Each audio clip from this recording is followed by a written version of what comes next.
Que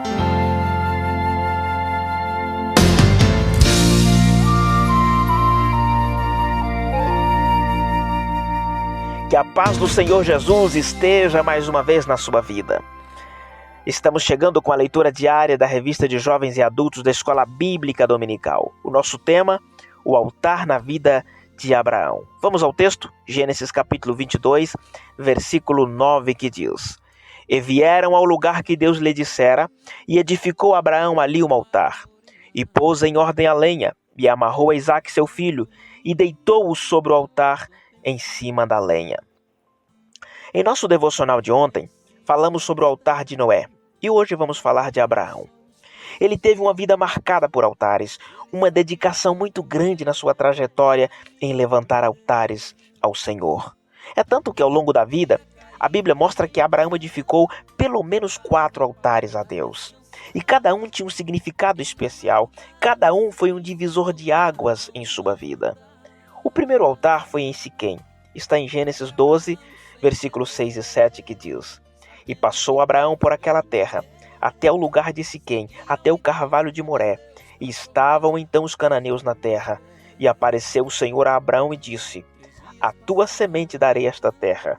E edificou ali um altar ao Senhor que lhe aparecera. Vamos chamar esse primeiro altar de altar da revelação, porque ali o Senhor se revelou a Abraão. O texto diz: E apareceu o Senhor a Abraão, ou e revelou-se o Senhor a Abraão. Interessante observar que nesta aparição o Senhor reafirma a sua promessa, quando diz: A tua semente darei esta terra. Sempre que Deus se revela a alguém, ele fala, e quando fala, ele faz promessas. A propósito, você se lembra de quando o Senhor se revelou para ti e fez promessas extraordinárias? É lindo ver a sensibilidade espiritual do patriarca. Quando Deus lhe fala, ele sente a necessidade de preparar um altar ao Deus que lhe aparecera. Sabe, muitos hoje recebem promessas, mas esquecem de construir o altar. Ou seja, não mantêm a linha de contato e adoração a Deus. E com isso acabam comprometendo a fé, comprometendo a esperança do Altíssimo e desacredita das promessas do Senhor. O segundo altar, ele fez entre Ai e Betel. Está lá em Gênesis capítulo 12 e o versículo 8, que diz: E moveu-se dali para a montanha a banda do oriente de Betel, e armou a sua tenda, tendo Betel ao ocidente e Ai ao oriente. E edificou ali um altar ao Senhor, e invocou o nome do Senhor. Vamos chamar esse altar de altar da separação, porque Betel significa casa de Deus, e Ai significa montão de ruínas. Isso demonstra que ele deixou o montão de ruínas para trás, em busca da casa de Deus que estava à sua frente. Mas o que isto significa para nós? Quando temos um encontro com Cristo, temos que deixar para trás tudo o que representa ruína nas nossas vidas. Por exemplo, a cobiça, a concupiscência, a soberba, maledicência, palavras torpes, distorções de caráter, entre tantas outras coisas. E aí vem uma pergunta: nós temos o nosso altar com Deus? Se a resposta for sim, certamente vamos conseguir nos separar das coisas do mundo que quer arruinar a nossa fé. Mas vamos correr aqui para o terceiro altar. Abraão edificou o terceiro altar em Hebrom. Está em Gênesis capítulo 13, o versículo 18. E Abraão armou as suas tendas e veio e habitou nos carvalhais de Mamre, que estão junto a Hebrom, e edificou ali um altar ao Senhor. Esse é o altar da comunhão, porque é bom observar que ele construiu esse altar logo após perceber que iria ter sérios problemas com seu sobrinho Ló, no que propôs um acordo, e diga-se de passagem, ele já estava tendo problemas, não é? E depois que Ló mudou para a Campina do Jordão, Abraão foi para os carvalhais de Mamre, e ele foi morar junto a Hebrom. E ali, a primeira coisa que ele fez foi edificar um altar ao Senhor.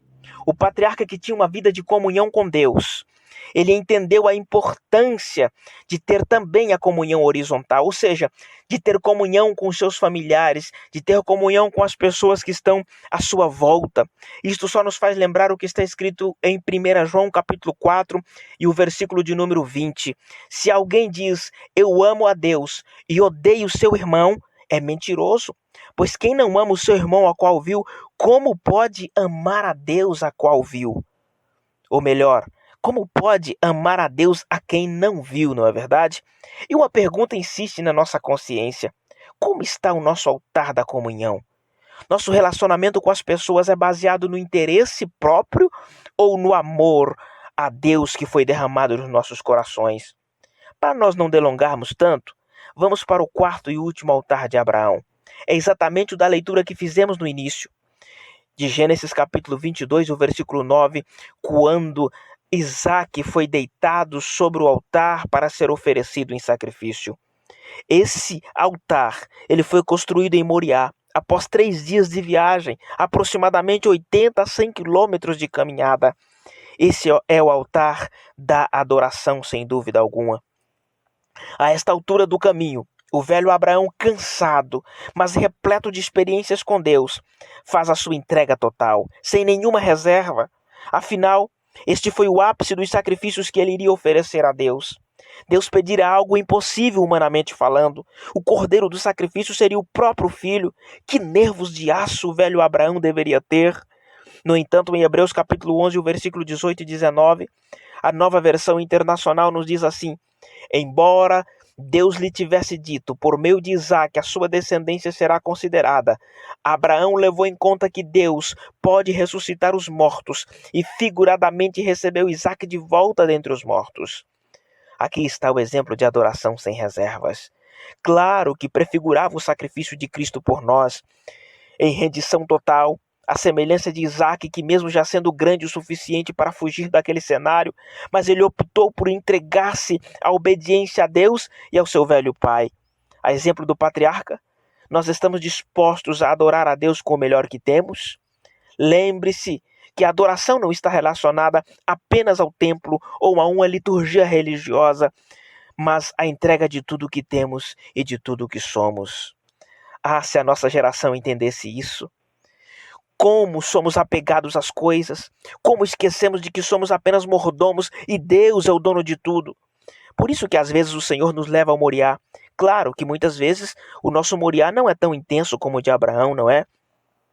Mas nós temos que entregar a Deus tudo aquilo que nos atrai, tudo aquilo que nos prende demais. E Deus às vezes nos faz subir lá no Moriá. E é bem provável que eu esteja falando com pessoas aqui que já se perguntou: Deus, mas por que eu? Mas por que agora? Mas por que assim? Entenda que muitas vezes Deus tem que nos levar ao Moriá para lá Ele pedir tudo aquilo que nós nos apegamos demais e tira a nossa atenção dele. E aí o que ele quer é que nós o adoramos sem reservas. Tudo que temos tem que ser usado em adoração a Deus. Portanto, não se apegue a coisas. Ter um carro bom é necessário, mas não se apegue. Ter uma casa boa é necessário, mas não se apegue. Ter a sua família é lindo, mas não se apegue só à sua família. Coloque Deus no centro de tudo que eu falei e mais um pouco. E você vai ver que a sua vida vai ser uma constância em adoração a Deus.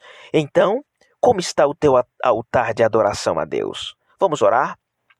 Querido Pai, nós te adoramos, nós te louvamos, nós te agradecemos por este dia, por esta oportunidade, por esta palavra, Senhor.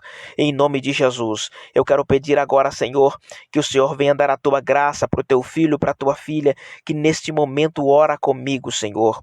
Que o Senhor possa dar-lhe a tua graça, para que possa construir, levantar o altar ou os altares, Senhor, em adoração a Ti, para que cada um venha ter a sabedoria, Senhor, de deixar que o Senhor se revele, que possa construir o altar de intimidade contigo, possa construir o altar de comunhão contigo, mas também possa ter o altar de separação, de separar tudo aquilo que é prejudicial para a vida espiritual, Senhor. Que o teu filho, que a tua filha possa neste dia, Senhor, ter a capacidade de construir ou de melhorar ainda mais a qualidade do seu altar de adoração contigo. No nome de Jesus, nós pedimos estas bênçãos e nós te agradecemos. Amém. Que Deus te abençoe.